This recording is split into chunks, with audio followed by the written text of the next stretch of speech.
السلام علیکم ورحمۃ اللہ وبرکاتہ۔ آج ہم انشاءاللہ حمل کے بارے میں پڑھیں گے۔ اگر آپ نے کل والا سبق اچھے سے یاد کیا تھا اور اس کی سمجھ بھی آپ کو آ گئی ہے تو آج کا سبق آپ کے لیے بالکل بھی مشکل نہیں۔ اس میں بھی مسئلے کو ویسے ہی حل کیا گیا ہے جیسے کہ پیچھے خنسا میں ہم نے مسئلے کو حل کیا تھا۔ اسی لیے آج میں آپ کے سامنے صرف چند ضروری باتیں رکھوں گی اور مسئلہ جو ہے وہ آپ نے خود حل کرنا ہے، وہ رسا میں آپ کو بتا دوں گی، ٹھیک ہے؟ اس طرح مسئلہ جب آپ خود حل کریں گی نا، آپ کو تھوڑا اندازہ ہو جائے گا کہ آپ کو واقع کل والے سبق کی سمجھ آئی ہے یا نہیں آئی، اور ویسے بھی آپ کو مسئلہ حل کرنا آ جائے گا۔ تو دیکھیں، سب سے پہلے ہم پڑھتے ہیں حمل کی تعریف۔ حمل وہ بچہ جو ماں کے رحم میں ہو، ٹھیک ہے؟ مدت حمل، کم از کم مدت جس میں بچہ زندہ پیدا ہو سکتا ہے وہ 6 ماہ ہے، جس طرح ایک صحابی کا قرآن سے استدلال ہے۔ روایت ہے کہ ایک آدمی نے نکاح کیا اور 6 ماہ بعد عورت نے بچے کو جنم دیا۔ یہ معاملہ امیر المؤمنین حضرت عثمان رضی اللہ تعالیٰ عنہ کے سامنے پیش کیا گیا تو انہوں نے رجم کا حکم دے دیا۔ تو حضرت علی المرتضی رضی اللہ تعالی عنہ نے فرمایا کہ اگر یہ عورت تجھ سے کتاب اللہ کے ساتھ بحث و تکرار کرنا چاہے تو کر سکتی ہے۔ مطلب یہ ہے کہ حضرت عثمان رضی اللہ تعالی عنہ کے دور خلافت میں ایک آدمی نے نکاح کیا اور شادی کے 6 ماہ بعد اس کی بیوی نے بچے کو جنم دیا۔ حضرت عثمان رضی اللہ تعالی عنہ کے سامنے یہ جب معاملہ پیش ہوا تو انہوں نے حکم دیا کہ عورت کو رجم کر دیا جائے کہ بچہ 6 ماہ بعد پیدا ہوا ہے۔ تو حضرت علی المرتضی رضی اللہ تعالیٰ عنہ نے کہا کہ یہ عورت آپ سے بحث کر سکتی ہے۔ وہ کیسے؟ یہ تھوڑا آپ سمجھنے کی کوشش کریں۔ اللہ رب العزت نے سورہ احقاف میں فرمایا کہ وَحَمْلُهُ وَفِصَالُهُ 30 شہرا، بچے کا حمل اور دودھ پلانے کی مدت 30 ماہ ہے، ٹھیک ہے؟ بچے کا حمل اور دودھ پلانے کی مدت کتنی ہے؟ 30 ماہ۔ اور دوسری جگہ پر اللہ تعالیٰ فرماتے ہیں کہ وَالْوَالِدَاتُ يُرْضِعْنَ أَوْلَادَهُنَّ حَوْلَيْنِ كَامِلَيْنِ، کہ مائیں اپنے بچوں کو کامل 2 سال دودھ پلائیں۔ تو اگر مائیں اپنے بچوں کو 2 سال دودھ پلاتی ہیں، یہ 2 سال جو ہے یہ 24 مہینے بنتے ہیں، 30 میں سے باقی بچے 6، تو وہ 6 مہینے پھر حمل ہوا۔ یعنی ایک آیت میں اللہ رب العزت فرماتے ہیں کہ بچے کا حمل اور دودھ پلانے کی مدت 30 ماہ ہے، ٹھیک ہے؟ 2 سال اور 6 ماہ۔ دوسری آیت میں اللہ رب العزت فرماتے ہیں کہ مائیں اپنے بچوں کو 2 سال دودھ پلائیں۔ تو اگر دودھ پلانے کی مدت 2 سال نکل جاتی ہے تو باقی 6 مہینے بچتے ہیں، اور ظاہر سی بات ہے وہ بچے کا حمل ہے۔ جب حضرت علی المرتضی نے یہ واقعہ ان کے سامنے پیش کیا تو حضرت عثمان رضی اللہ تعالیٰ عنہ نے اس عورت سے حد ساقط کر دی اور خاوند سے بچے کا نسب ثابت کیا۔ یعنی حضرت عثمان رضی اللہ تعالیٰ عنہ نے بولا کہ یہ تیرا ہی بچہ ہے، کیونکہ 6 ماہ میں بچہ زندہ پیدا ہو سکتا ہے، ٹھیک ہے؟ اکثر مدت حمل، پیچھے جو ہم نے پڑھا ہے نا، یہ تھا کم از کم مدت حمل، تو اب ہے اکثر مدت حمل۔ اس میں اختلاف ہے۔ امام مالک رحمہ اللہ کے نزدیک 5 سال، امام شافعی رحمہ اللہ کے نزدیک 4 سال، اور امام ابو حنیفہ رحمہ اللہ کے نزدیک 2 سال، اور امام محمد کے نزدیک 1 سال، اور ظاہریہ کے نزدیک 9 ماہ، ٹھیک ہے؟ اس کے بعد تعداد حمل۔ حمل آنکھوں سے مخفی ہوتا ہے، اس لیے اس کی تعداد مقرر کرنے میں فقہا کا اختلاف ہے۔ بعض نے 1 اور بعض نے 2 اور بعض نے 3 اور 4 بیٹے یا بیٹیاں مقرر کیے ہیں۔ لیکن ایک بات آپ نے یاد رکھنی ہے کہ شریعت کے احکام عام عادات کے موافق ہوتے ہیں، اور عام عادت کیا ہے؟ 1 بچہ پیدا ہوتا ہے۔ اس لیے راجح قول یہی ہے کہ اگر حمل 1 سے زیادہ بچے پیدا ہوں تو باقی ورثاء سے اس کا حصہ وصول کیا جائے گا۔ مثال کے طور پہ دیکھیں، کوئی فوت ہوتا ہے تو اس کی بیوی حاملہ ہے۔ اب اس کی بیوی حاملہ ہے تو اس کی وراثت کو تقسیم کرنا ہے۔ ظاہر سی بات ہے اس بچے کا حصہ رکھا جائے گا اس میں سے. اور یہ ہے کہ عام عادت میں یہی ہوتا ہے کہ بچہ ایک پیدا ہوتا ہے، اس لیے ایک بچے کا حصہ ہی رکھیں گے. اس کا حصہ کیسے رکھنا ہے یہ انشاءاللہ میں آپ کو ابھی تھوڑی دیر بعد بتاتی ہوں. تو اگر بعد میں ایسا ہو، ہم نے تو ایک بچے کا حصہ رکھا تھا نا، لیکن یہ ہوا کہ بچے 2 پیدا ہو گئے، تو پھر یہ کیا جائے گا کہ وارثوں سے جنہوں نے حصے اپنے لے لیے تھے ان سے اس بچے کا حق بھی وصول کیا جائے گا. ٹھیک ہے. ہاں، اس کے بعد دیکھیں حکم. اگر ورثاء ترکہ کی تقسیم کو حمل کی پیدائش تک مؤخر کرنے پر راضی نہ ہو تو حمل کے لیے اکثر حصہ رکھا جائے گا اور دیگر ورثاء کو کم حصہ دیا جائے گا. یعنی ایک مرتبہ حمل کو مذکر اور دوسری مرتبہ مؤنث تسلیم کر کے مسئلہ نکالا جائے گا. جو حصہ زیادہ ہو وہ اس کے لیے رکھا جائے گا. طریقہ کار کیا ہے؟ حمل کو مذکر و مؤنث تسلیم کر کے 2 الگ مسئلے بنائے جائیں، جیسا کہ پیچھے ہم نے خنثی میں کیا تھا. پھر دونوں مسئلوں میں نسبت دیکھی جائے گی. اگر توافق کی ہو تو ایک کے وفق کو دوسرے کے کل میں ضرب دیں گے، اگر تباین کی ہو تو کل کو کل میں ضرب دیں گے. تو حاصل ضرب جو ہے وہ جامعۃ الحمل ہوگا. پھر جس وارث کو مسئلہ ذکوریت سے جو ملا ہے اسے مسئلہ انوثیت کے وفق سے ضرب دیں گے، اور جس کو مسئلہ انوثیت سے جو ملا ہے اس کو مسئلہ ذکوریت کے وفق سے ضرب دیں گے. پھر دونوں مسئلوں میں دیگر ورثاء کو کم حصہ دیا جائے گا اور حمل کا زیادہ حصہ اور دوسرے ورثاء کا باقی حصہ محفوظ رکھا جائے گا یہاں تک کہ صورتحال واضح ہو جائے.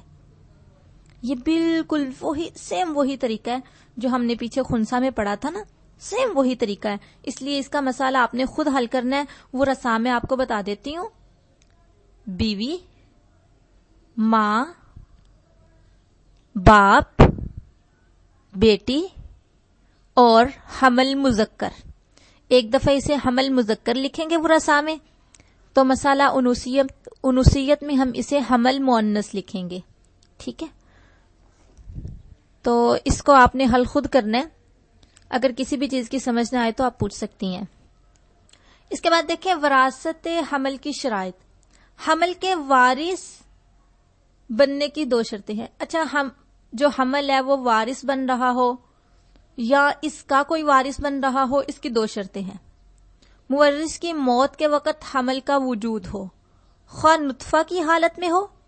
اس کا علم اس طرح ہوگا کہ اگر حاملہ میت کی بیوی ہو اور وہ اکثر مدت حمل تک جنم دے تو وہ وارث ہوگا. شرط یہ کہ عورت نے عدت کے ختم ہونے کا دعویٰ نہ کیا ہو. اگر حاملہ بیوی کے علاوہ ہو جیسے میت کی والدہ اور وہ اقل مدت میں جنم دے تو وہ وارث بنے گا. اس کے بعد حمل زندہ پیدا ہو اگرچہ پیدائش کے چند لمحات بعد فوت ہو جائے. زندگی کا علم حرکت، آواز اور چھینک وغیرہ سے ہوتا ہے، جیسا کہ رسول اللہ صلی اللہ علیہ وسلم کا فرمان ہے: بچہ وارث نہیں بن سکتا جب تک چیخ کی آواز نہ لگائے. ٹھیک ہے. تو مطلب اس کا یہ ہے کہ حمل تبھی وارث ہوگا جب وہ زندہ پیدا ہو. اگرچہ بعد میں وہ تھوڑی دیر بعد فوت ہو جائے، لیکن اگر وہ زندہ پیدا ہوا ہے تو اس کا حصہ رکھا جائے گا. ٹھیک ہے. اللہ تعالیٰ سے دعا ہے کہ وہ ہمیں سمجھنے کی توفیق عطا فرمائے. السلام علیکم ورحمۃ اللہ وبرکاتہ. السلام علیکم ورحمۃ اللہ وبرکاتہ. آج ہمارا الحمدللہ اسلامی قانون وراثت کا آخری سبق ہے. بہت ہی آسان ہے. دیکھیں، سب سے پہلے مفقود کے بارے میں. مفقود سے مراد وہ گمشدہ شخص ہے جس کے زندہ یا فوت ہونے کا علم نہ ہو سکے. مثال کے طور پہ کوئی بندہ سفر یا جہاد کے لیے نکلا، عرصہ دراز گزر گیا لیکن وہ واپس نہ آیا، نہ اس کے بارے میں کوئی خبر ملی. اس کا انتظار کب تک کیا جائے گا؟ امام ابو حنیفہ رحمہ اللہ اور امام شافعی رحمہ اللہ کے نزدیک 90 سال، امام مالک کے نزدیک 70 سال، اور ایک روایت میں ہے کہ امام احمد رحمہ اللہ کے نزدیک صرف 4 سال اس کا انتظار کیا جائے گا. لیکن صحیح بات یہ ہے کہ زمان، مکان اور اشخاص کے اختلاف سے مدت مختلف ہو جاتی ہے، اس لیے احوال کو دیکھ کر حاکم کے فیصلے کو معتبر سمجھا جائے گا. مفقود کے احوال. مفقود کی 2 حالتیں ہیں: یا تو یہ وارث بن رہا ہوگا یا اس کا کوئی وارث بنے گا. ظاہر سی بات ہے جب ہم نے اسے تسلیم کرنا ہے کہ یہ فوت ہو گیا تو اس کی وراثت بھی تو تقسیم ہوگی نا. تو مفقود کی دو حالتیں ہیں، ایک یا تو یہ کسی کا وارث بنتا ہوگا یا پھر اس کے کوئی وارث بنتے ہوں گے. تو جب مفقود کسی کا وارث بنتا ہو تو اس کا حصہ محفوظ رکھا جائے گا. اگر اس کے وجود کا ثبوت مل جائے تو ٹھیک ہے، اسے حصہ دے دیا جائے گا، ورنہ دوسرے ورثاء میں تقسیم کر دیا جائے گا. اور اگر مفقود کو ہم میت سمجھیں اور اس کی وراثت کو تقسیم کریں اور مدت انتظار کے بعد حاکم اس کی موت کا فیصلہ کر دے تو اس وقت کیا ہوگا کہ موجودہ ورثاء میں اس کی وراثت تقسیم کر دی جائے گی. ٹھیک ہے، اور فیصلے سے قبل وفات پانے والے ورثاء محروم قرار دیے جائیں گے. اگر تقسیم وراثت کے بعد مفقود مل جاتا ہے اور ورثاء کے پاس اس کا وہ مال بھی ہے جو وراثت کے طور پہ ورثاء کو ملا تھا تو وہ اسے واپس دیا جائے گا. اور جو مال انہوں نے خرچ کر لیا ہے اور وہ واپس کرنے کی طاقت نہیں رکھتے تو اس کا جو فیصلہ ہے یہ حاکم کرے گا. ٹھیک ہے، اور طریقہ کار میں دیکھیں، مفقود تنہا وارث ہو یا اس کے ساتھ اور بھی وارث ہوں لیکن اس کی وجہ سے وہ محجوب بنتے ہوں تو تمام مال اس کے لیے رکھا جائے گا. اگر زندہ حالت میں پایا جائے تو تمام مال کا وارث بنے گا، ورنہ باقی ورثاء میں تقسیم کر دیا جائے گا. اور اگر اس کے ساتھ دیگر ورثاء بھی شریک ہوں تو باقی ورثاء کو کم والا حصہ دیا جائے گا. یعنی جیسا کہ ہم نے پیچھے حمل والا مسئلہ حل کیا تھا نا، تو ویسے ہی یہ والا مسئلہ بھی حل کریں گے. مفقود کو ایک مرتبہ زندہ اور ایک مرتبہ مردہ تسلیم کر کے مسئلہ بنایا جائے گا اور باقی عمل اسی طرح کیا جائے گا جیسا کہ حمل میں گزر چکا ہے. اس کے بعد دیکھیں، ایسے بندے کے بارے میں بات ہو رہی ہے جو اسلام سے پھر جائے. مسلمان تھا یا اس نے اسلام قبول کیا، بعد میں اس نے اسلام چھوڑ دیا، اپنے ہوش و حواس کے ساتھ اس نے کلمہ کفر زبان سے ادا کر دیا. تو ایسے شخص کے بارے میں ہم نے پہلے بھی پڑھا تھا کہ نہ یہ کسی کا وارث بنتا ہے نہ اس کا کوئی وارث بنتا ہے. جیسا کہ رسول اللہ صلی اللہ علیہ وسلم کا فرمان ہے، لا یرث المسلم الکافر ولا الکافر المسلم. مسلمان کسی کافر کا اور کافر کسی مسلمان کا وارث نہیں بن سکتا. اور یہ بات بھی آپ نے یاد رکھنی ہے کہ اس کا جتنا بھی مال ہوگا، خواہ وہ حالت اسلام میں کمایا ہو یا حالت کفر میں، وہ تمام کا تمام مال بیت المال میں جمع کروا دیا جائے گا. اس کے بعد دیکھیں ولد زنا اور لیان. اس بارے میں تھوڑا ہم نے پیچھے بھی پڑھا تھا، بہرحال پڑھتے ہیں. ولد زنا یعنی وہ بچہ جس کو عورت نے بغیر نکاح صحیح کے جنم دیا ہو، اور ولد لیان وہ بچہ جس کو منکوحہ عورت نے جنم دیا ہو لیکن اس کا خاوند اسے اپنا بیٹا تسلیم کرنے سے انکاری ہو اور حاکم کے سامنے گواہی کے بعد دونوں ایک دوسرے پر لیان کریں. لیان کے بارے میں تفصیلاً میں آپ کو پہلے بتا چکی ہوں. پھر اس کے بعد دیکھیں حکم میراث. ولد زنا اور ولد لیان اپنے پدری رشتہ داروں کے اور باپ کے وارث نہیں بن سکتے. پدری سے مراد جو باپ کی طرف سے ہوتے ہیں، اور نہ ہی وہ ان کے وارث بن سکتے ہیں کیونکہ سبب میراث نسب نہیں پایا گیا. البتہ یہ اپنی ماں اور مادری رشتہ داروں کے وارث ہوں گے. جس طرح نبی صلی اللہ علیہ وسلم کے دور مبارک میں ایک آدمی نے اپنی بیوی سے لیان کیا اور بچے کا انکار کیا تو رسول اللہ صلی اللہ علیہ وسلم نے ان کے درمیان جدائی کر دی اور بچہ والدہ کے ساتھ لاحق کر دیا گیا، یعنی ملا دیا گیا. ایک روایت میں آتا ہے کہ اللہ کے نبی صلی اللہ علیہ وسلم نے لیان کے بچے کی میراث اس کی ماں اور ماں کے بعد مادری رشتہ داروں کے درمیان مقرر کر دی. اس کے بعد قیدی کی تعریف اور حکم بیان کریں. وہ مسلمان جو غیر مسلم کی قید میں ہو. حکم میراث. قیدی کی 3 حالتوں میں سے کوئی ایک حالت ہوگی. نمبر 1 مسلمان. اگر وہ دین اسلام پر پابند ہو تو اس کا حکم عام مسلمانوں والا ہوگا، اور اگر دین کو چھوڑ دے تو اس کا حکم وہ ہوگا جو کہ دین کو چھوڑ دینے والے کا ہوتا ہے. ٹھیک ہے. مجہول الحال، اگر اس کے بارے میں کوئی علم نہ ہو تو مفقود والا حکم جاری ہوگا. اس کے بعد حادثہ سے مراد اور حکم میراث بیان کریں. ایک سے زیادہ رشتہ دار حادثہ، جلنے، ڈوبنے یا طاعون وغیرہ میں اکٹھے فوت ہو جائے اور ایک دوسرے کی موت کی تقدیم و تاخیر کا علم نہ ہو. یعنی کوئی ایسا حادثہ پیش آیا کہ ایک سے زیادہ رشتہ دار اکٹھے فوت ہو گئے تو پھر کیا کرنا ہے؟ حکم میراث. اجتماعی حادثے سے فوت ہونے والے ایک دوسرے کے وارث نہیں ہوں گے بلکہ ان کے زندہ ورثاء وارث ہوں گے. جس طرح حضرت زید بن ثابت رضی اللہ تعالیٰ عنہ سے روایت ہے کہ حضرت ابوبکر صدیق رضی اللہ تعالیٰ عنہ نے ان کو جنگ یمامہ اور حضرت عمر فاروق رضی اللہ تعالیٰ عنہ نے طاعون میں فوت ہونے والوں کے بارے میں حکم دیا کہ زندوں کو فوت شدہ کا وارث بنائیں اور ان کو آپس میں ایک دوسرے کا وارث نہ بنائیں. الحمدللہ بفضل اللہ تعالی ہماری یہ کتاب مکمل ہو چکی ہے۔ اللہ تعالیٰ سے دعا ہے کہ وہ ہمیں سمجھنے کی توفیق عطا فرمائے، جو اس میں کمی کوتاہی تھی اللہ رب العزت معاف فرمائے، اور اللہ تعالیٰ ہمارا یہ سب کرنا اپنی بارگاہ میں قبول و منظور فرمائے۔ ربنا تقبل منا انک انت السمیع العلیم وتب علینا انک انت التواب الرحیم وصلی اللہ علی النبی وآلہ وصحبہ اجمعین، آمین یا رب العالمین۔